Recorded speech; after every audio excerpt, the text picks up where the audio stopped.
Run, ball, run! That was pured. What's up, bowlers? Welcome back to the Bowling Knightz Garage Shop for episode 19B of the Real League Bowlers Experience. Let's talk bowling. And everything else. Hey, I'm Joe Bowler, and as always, I got my partner here, Bud. Bud, what up, Bud? What's up, guys? That don't sound right. That didn't sound right, man. What's up, everybody? No, that That wasn't don't sound right either. man. I forgot my line. Hold on. Oh, yeah. What's up, America? Hey! What's up, America? Hey, welcome back, man.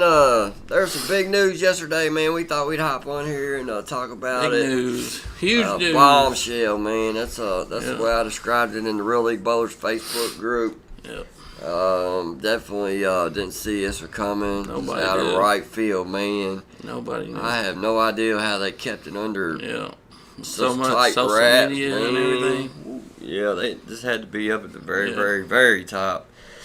Because usually you'd hear about something like this. You know, this ain't something that just happened overnight. You know what I'm saying? So they've been working on it for a while, man. So so for those of y'all that ain't heard, Brunswick, they bought Ebonite International. They bought all the four companies. They bought all four brands. For those that don't know, Ebonite, they own Ebonite, Hammer, Track, and Columbia 300. Yeah. So Brunswick bought all four of those brands, all their logos, the trademarks, everything. Everything. Their Bought it all. So patents, all that. everything. Brunswick bought everything that Ebonite owned. And they shut the doors on the manufacturing plant there in Hopkinsville, Kentucky, which is close to our home. So we're Kentucky boys, hit us hard, man. kind of too. Yeah, that hit me hard. We was proud of that, being made in Kentucky. Made right here in Kentucky, man. So both me and him, just right out the bat, to all those folks out there. Condolences to everybody. Absolutely, man. That lost their job, or it was like 171 people that worked in the manufacturing plant. They didn't even know it was coming either. Really, it's just dropped on them, man. I can't even, let's imagine that, man. Right around the holidays too. So they did say they was going to pay them. Severance till January 13th, I think. Everything up to January 13th. Hard, yeah, and plus we still don't know if they're gonna bring all their marketing and management guys over. So there's a lot we don't know. It's gonna be months and months before this all gets right. We got a few friends that work for Ebonite, man. So everybody out there, we wish them the best, and hopefully everything turns out good for them. Stay strong out there, man. I'm sure we'll bounce back here soon. So, all right, bud. Let's. Also, they're gonna everything that's Ebonite now. It's gonna be made. It's moving to Mexico with Brunswick. So they have shut down that plant completely. Closed the doors. Which I don't understand why they couldn't have kept the plant, but you never know what the cost, man. Yeah, I know it's what's behind it. That's the bottom line of it all, probably. So, man, let's talk about what we think is gonna happen. Maybe people out there they was asking us to do a podcast on this. So as far as I know, I don't know what's gonna happen with any of the other the staff guys or anything like that. We haven't heard anything on that front yet. So they released a statement just about the pros. The PBA they said pros, they're keeping all the PBA. But they didn't say nothing about PWBA staff players, but they didn't say anything about I guess they got like different tiers. Yeah. Regional staff guys and pro shop staff guys, and I don't know if they have it like advisory staff guys or what. So I hope all those guys they're up to, they own pretty much 70% of the companies now. They do, man. That was a lick, man. Yeah, that's so crazy. Now you got basically 3 bowling ball manufacturers. Yeah. Bigger ones. Actually, there's 2 big ones. Yeah. And then you got Brunswick, who owns. They got 7 different brands now. And Storm. Storm. You got Motive. Well, Storm has Roto Grip, and then Storm's got Storm, Roto 900 900 Global. It's 900 kind of Global's a sister kind of, company or something. And they own AMF. Yeah, but they haven't been doing anything with AMF Yeah. lately, so might as well not really even count that one. So, and then there's just Motive, man. So I mean, there's basically 3 big bowling ball manufacturers left. Yeah. So there's some smaller ones. It's definitely they're trying to do a power move. I mean, Storm's been the big company forever. Yeah. This is the only way I see that they could, maybe try to take them down or whatever they're trying to do. But I don't know what the plan was behind this. Right. I mean, it's all against Storm, and then you got Motive now. I mean, they got. I mean, I don't know how it's gonna work out. Really. I don't either, man. It's gonna be interesting. Because it wasn't just Brunswick bought Ebonite. They teamed up. That was what was released in the newsletter. Right. It was a team effort. It wasn't just Brunswick bought Ebonite outright, and they're kind of teaming up. They said so. We don't know where it's going. Hey, we're just bows. We're just league bows, man. So nobody knows where this is going. Nobody really knows. It's gonna be interesting except for to say the least. top guys over there. So it's definitely interesting, man. It's gonna set up a battle for sure. So you're gonna have all your Brunswick stuff's gonna be made in Mexico, and all your Storm stuff's gonna be made. There's gonna be some loyalty issues going on absolutely here. Now. So people are gonna think that Ebonite kind of sold out and everything. I mean, that's how it is. Just because they're moving from America to Mexico, but that's a big deal to some people made in the USA, man. So you have to wait and see. Yeah, we'll see how everything turns out. And, I don't know. We don't know if Brunswick's going to be bringing the same Ebonite cover stocks. Yeah. So, Ebonite balls. Or if they're going to be combining covers with, They might. I don't know. Are you going to get Ebonite balls with dynamic core now? And then the carbon fiber. Carbon Brunswick fiber. balls with carbon fiber. Yeah, or are they going to keep everything pretty much separated? But Brunswick did say they were going to honor all the warranties on the Ebonite balls for, as long as those warranties were good through Ebonite. And you said something about Ebonite was thinking about bringing back ceramic core. We don't know if they're going to. I heard that, man. They're talking about bringing back ceramic cores and the Cudas. So, and the V2, man, I've been really excited about the V2 coming out. They probably already got those manufactured, so I don't know how far. But it is a yearly thing, so it would change. Yeah, So, we don't know how far out this was planned or. Right, man. So, I mean, this is big news, man. It's been all over the internet when it first dropped. Somebody posted it in our group, and that's the first time I saw it, and I was like, man, that's something you don't know whether to believe yet. Right now, I had to go up. Because I had to do a little digging. It's hard because you would think you would say something about it instead of just boom. Just dropped on you. Yeah, I was like, is this April Fool's Day? Yeah. It's like I was checking my calendar. Yeah. So, man, it's big news. This is the biggest move since Ebonite bought bought Hammer and Track back in 2007 or Hammer, Track, Columbia. And so if you're an Ebonite fan and you got a favorite ball that you can still get a hold of, get it right now. Yeah, they said a lot of people are stocking up with purple hammers. Get it right now. You never know how they're going to. Man. They're going to be made the exact same, or you never know. We'll see. We'll have to find out, man. So I'm gonna scoop me a couple more of that GB2s. And the blue and black one too. Man. So you don't know if they're gonna roll the same or what, man. It's just they got different manufacturing processes. We don't know. Who knows, man? So, all right, bud. There you go on the Brunswick and Ebonite buyout, man. Hey, let us know what y'all think down there in the comments, man. We always like hearing from our fellow bowlers. This news is brand new. I haven't got to talk to a lot of people about it yet. But we won't even see anybody at the league tonight. Really. Everybody that I've talked to think, just the same way we are. Everybody's We don't just know kind of like in shock over the whole thing. Yeah, I mean, shock. That's pretty huge. much. I mean, considering there's only 2 companies really out there after. I mean, Brunswick. It's gonna be a battle, man. So we'll have to see how that plays out too. So I mean, there'll be more to come on this for sure. I mean, every time we get updates on this, we're just going to be talking about it. Yeah, we'll talk about it more on the podcast. I mean, we can't really talk about anything right now because we don't really know a lot of it. We can just give you our thoughts on, what happened. Yeah. So. All right, bud. So I guess that's going to do it for the Ebonite and Brunswick stuff, man. Hey, this is the second.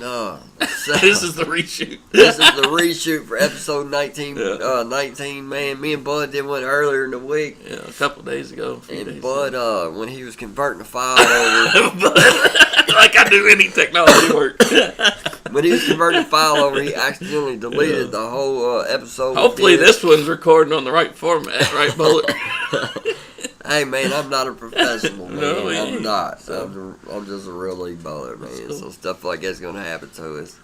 I got up extra early for him. He did too, man. I feel bad about it. So, but what questions we got over here? at our YouTube channel, man, on our community page, went on there and asked a question on there. Yeah. I said, "Is there any topics or questions you guys out there in YouTube land have for the bowling nights and the real league bowlers over here, man?" We got quite a few questions here, man. I'm gonna run through a couple of them, and we'll talk about it. I'm gonna be doing this more. It's fun to be able to interact. Yeah. We're not sure how long we'll have to talk about them. We got league coming up. Right. Yeah. So we're gonna run through them here, man.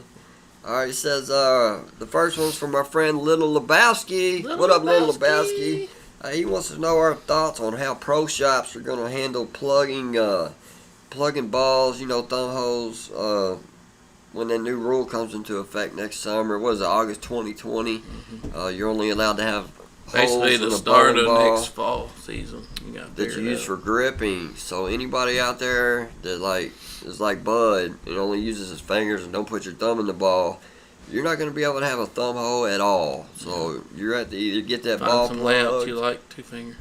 Yeah, or you're going to have to buy a new ball because you're not going to be able to have that thumb hole in there. So yeah, as far as pro shops, handling that, we don't. Yeah, I mean it's going to be on case by case basis. Yeah, it's not going to be every pro shop's going to handle it the same. I mean, hopefully, if you just had bought a ball, it's not too long ago, they'll give you a discount and help you out. I mean, if you're a pro shop now at this point and your bowlers a two-handed or don't use their thumb, you'd already be switching. Yeah, you shouldn't be doing it anyway. You should already be getting ready for the rule. Absolutely. You should be just putting those 2-finger holes in there. So hopefully there's not pro shop guys out there still punching thumb holes for guys and girls that don't use their thumb out there. Yeah. But, I haven't had a thumb hole plugged at a pro shop and it's been years, man. What's it cost now? Like 20 bucks to plug a thumb regional hole? Pricing. So that's wherever you're from. Yeah, okay. So, but it's gonna vary too. But I mean, if you got 3 or 4 balls, man, that's $80. I mean, I'm sure if you. A lot of pro shops are going to work. If you're just plugging a thumb hole, you wouldn't be able to just plug the thumb hole and get the same reaction. That's true. It's not going to react the same. It's not going to. You're going to have to change everything. And after you plug a hole one and move it, man, it's going to. But if it's just a weight hole issue, you can probably get away with it. Now, since they changed the rule on the 3 ounces, you should be able to get away with just plugging the weight hole and it being fine. Yeah, but like if you got an old ball, I mean, me personally, I suggest just investing that money in a new ball. Yeah. Don't go through the trouble of having it plugged and re-drilled. I mean, if you got the money to do it, I understand that too, man. So it's I don't know. Old balls are expensive. That's for I understand. I understand some of the reasoning behind why USBC's doing this. But as far as just league bowlers, man, I mean stuff like this ain't gonna affect us much, man. We bowled 3 games. It's not like the oil pattern's breaking down. I mean, just drastically. You don't 3 need games. you don't need drastic layouts and 20 different balls. This rule should have been for upper end, higher end tournaments and stuff like that, man. That's what a lot of these rules they've been putting out lately should be for. Just not league bowling, man. So, if I got a ball drill, or when he drills a ball, sometimes he don't use his thumb, so he just put his put a thumb hole in it to fit mine, and I could throw his stuff too. He just likes and he could throw my stuff too. Throwing different stuff. I do, man. So, and now you're gonna have, other bowlers and youth bowlers that don't have access to a lot of balls. You can't throw them. Yeah. I throw a couple more balls to a younger guy, and now they're gonna have to go get them plugged because they're two-handed. Yeah. So, it's just creating more. Yeah. Plus, if you plug the whole ball and you're trying a totally different layout, it's just gonna be it's throwing the dynamics all off and core dynamics all up. So we suggest putting all your money, whatever you have, into trying to get a new one if you can, or if you can, if it's possible. Absolutely. So there you go, little Lebowski, man. Hey, thanks for submitting that question, man. We really appreciate it. Let's see here. Oh, our guy Dazzo Militia. There you go. He's been he supported us in the Kyle and Brad thing. He did too, man. Hey, he's been supporting us since day one, man. This is one of our OG guys out there. He wants to know why he'll become the oldest PBA player ever. Dedication. The oldest player ever to turn pro. That's what he wants straight to the senior tour. Hey, it's because you put in the work, man. Dedication. That's what it takes. If that's your dream, you want to be a pro bowler, hey, put in the work. It's not cheap, though. It's not cheap. It's not easy. No, not easy or cheap.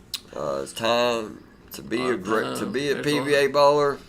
It's time consuming. Yeah, you pretty much got to dedicate your life to it. Everything. Man. So, family, everything.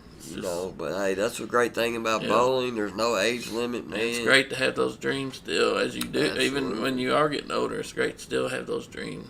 If that's what you want to do, man, hey, go out there and get it, buddy. Hey, ain't nobody around here gonna tell you, don't chase that dream. So, hey, we appreciate it. Our dude Dazzo Militia, man, shout out to you. Yep. All right, here's another good one from our friend Herschel Jones. Hey, bud, he wants to know what a good 3-ball arsenal would be. Oh, man, I got to think about that. Oh, let him think here. I got to have plastic. No, one plastic? Might have to drill another plastic for my oilier lane. 2 plastic? I got to have a benchmark plastic. And then he's gotta have I got to have 3 plastics. Then you got to have he's got to have one with a weight block in it. Yeah, I got to have one for carry down. So you gotta ask this man about Arsenal, because he's thrown some of the newer balls. What's some new balls out that he? Man, right now, that Track Paradox Red's been rolling really good for me. I shot 299. Well, just tell him, what's in your arsenal right now? Right now, I got the Track Paradox Red, Game Breaker 3, Black and Blue. GB2 for a 3-ball. So is that your best 3-ball? Is that what you would put in for 3-ball? If I had to pick just 3, no, because the GB2 and the GB3 Black and Blue are pretty close. What's your third? What would be your third one? Man, it would be something lower end, like something that could get down the lane. Turmoil 2. Pearl. You just want something. I always like to keep a higher end asymmetric ball. Yeah.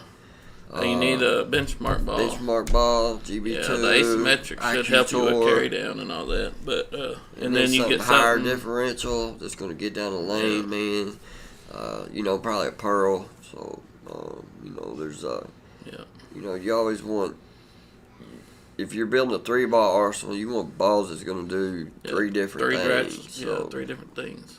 So, but it's important to have a benchmark ball in your arsenal. Always, man. Just something that you can always go to when the lanes get, kind of dicey. And I can always pull out my GB2 and throw it. If I throw one good pitch, and I got a pretty good read on the pattern. If there's a lot of carry down or if there's a lot of back ends, you can tell. With the benchmark ball, something that's going to be really, really, really smooth. Yep. Like, it's not going to overreact. It's not going to underreact. It's just going to be perfect. You're always comfortable throwing it. It's not going to slide past his break point. You know exactly it's what not you're going to read too early. It's just going to be real smooth. So you know exactly what you're going to do. So if you can get something, base that off of, and then find you something, that fit either side of that, then you should be fine. Right. All right, man. Shout out to my dude Herschel Jones for that question, man. We appreciate it, man. All right, let's go to one more here. It says the Poor Conservative. What's up, man? He's been a long time watcher and commenter as well. He says, how many league players are playing the high speed, high rev game as opposed to what they call the tweener and stroker game now, man? Hey, back when me and him was growing up, there wasn't very many high rev guys, high speed players. Everybody was stroking the ball in youth leagues. Nowadays it's gotten to be, people see you're seeing a lot more two-handers and a lot more rev rate, a lot more ball rev rate, speed. That's just the way it's going, man. Because it's no secret if you throw the ball hard and you rev it up, the more revs, the more power, you're gonna speed, score on a house shot. As long as you're able to control it. As long as you get the ball in the lane, it's gonna. Back then, we used to enjoy bowling two-handers because they usually weren't that good. They weren't as good controlling it. But now, it's like you don't want no part of it. Not on the outside, man. You don't. There's guys. They will. Yeah. It's just the power and the rev rate, man. They can send it out, get it back. A whole lot more accurate now than they used to be. If they tug it in the middle, man, it's just a speed, and then it still turns on the back end. So, your higher rev rate guys and your higher rev rate guys have got an advantage. And on you get more pocket, like half pocket hits and different things. You get more messengers. Speed, you don't have to be as precise, but it worked. I wish I could do it. Yeah. My rev rates. Your speed's been getting up a little bit. I've been working on He's went up a mile or two on the speed. I'm up to about 16.2. I was at 15.5. He was down to 14 for a while when your wrist was hurting. It was, 14's up fast. So I've been trying to. It's up there now. When you throw it harder, you're going to carry better. You just got more energy coming into the pins. So the ball don't have as long to change direction, like off the dry or whatever. It's just like boom. But there's definitely. When we were growing up, I used to rev it a lot more than I do now, just because of the wrist issue. I can't hit it like I wanted to. I was one of the higher rev rate guys around here, so he was a lot bigger too, so he had that power behind it. That's what it was. Now he's a little guy. That's what it was. All right, where we at here, man? Hey, thank you to the poor conservative out there, man. We appreciate your question, brother. Hope we answered. Give us something to talk about. I love it. We're gonna do this again. It's fun, man. Yeah, we'd like to do one live eventually. Yeah. We can find a good time slot for it. We're gonna do that. We're gonna do a really bowler experience live podcast one day here. All right, bud. We're at 22-minute mark. Hey, we would like to shout out all our friends out there that went out and subscribed. Brad and Kyle over on Brad and Kyle's YouTube they channel. Shouted us out.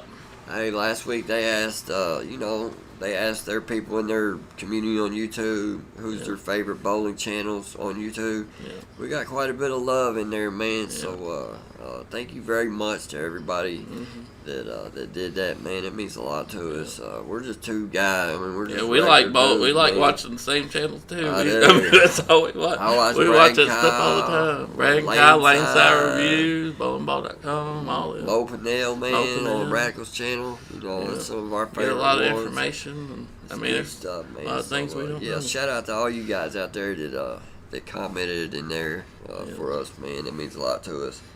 And all right, bud. I think that's gonna do it, man. We did reach the 1,250 subscribers mark. Yeah. That's pretty good, man. Thanks to everybody. Thank you very much. We supported us. Absolutely means a lot to us, man. Hey, we do these videos because it's fun. This is what we like to do, man. So thank you very much. 1,250 subscribers was that was the mark a couple of the ball companies told us we needed to do before they would start sending us balls to review. Yeah, so, hey, man, we'll see if they'll follow through with that for us. Maybe, hey, we love doing I love doing in-league ball review. That's probably the favorite thing. And the podcast, man. This is fun, too. So, we'll see if that'll happen for some real league bowlers or not, man. So, we'll keep you guys posted on that. Bud, you got anything else this week? That'll do it. Jeffrey almost had him make another 800 last night, didn't he? Our dude Jeffrey. We got to shout out Jeffrey. Yeah, Jeffrey had the front nine last night, and they went live in the Facebook group. And I said, I hopped on there right when I saw it. I said, don't miss Jeffrey. And he just pocket 18, just 18, didn't know, man. Yeah, so, I didn't see it live, but I heard him talking about it. Jeffrey. So, that's all right. He's got quite a few of them. Yeah, he threw a good pitch, though. Yeah. So, hey, sometimes that's the way it falls, man. All right, bowler, that's going to do it gonna for do this it. time. We're going to go bowling league. Pretty excited. Hopefully I can put up a decent set tonight. So check out bowlingknights.com. You can always check out our latest videos up there. You know, check out the Balls of Fame. Help a bowler out. You know, grab a decal, shirt, or something off of there, man. And we appreciate it. It helps us out a lot. Check out, we got a new episode of ILBR coming. Statement hybrid, wasn't it? Statement hybrid. Hey, we did film that like it was like last week or something. So we're not going to be talking about the Ebonite Brunswick buyout on it or anything like that. It's just, you know, it was before that. So I've been working on editing that, getting that together, man. So all right, bud, I guess that's going to do it. Brunswick bought the Ebonite. We're just going to have to wait and see, man. Wait and see game. But that's where we're at, man. So again, shout out to all our. You won't be seeing this little mark on there no more. Yeah, you won't be seeing Made in USA on them Ebonites no more, man. Yeah. So that's all right. Hey, you know. As long as they roll good. Yes, man. So all right, man. That's gonna do it for this episode. Till next time, I'm Joe Bowler. Bud. Later, America. Later, bowlers.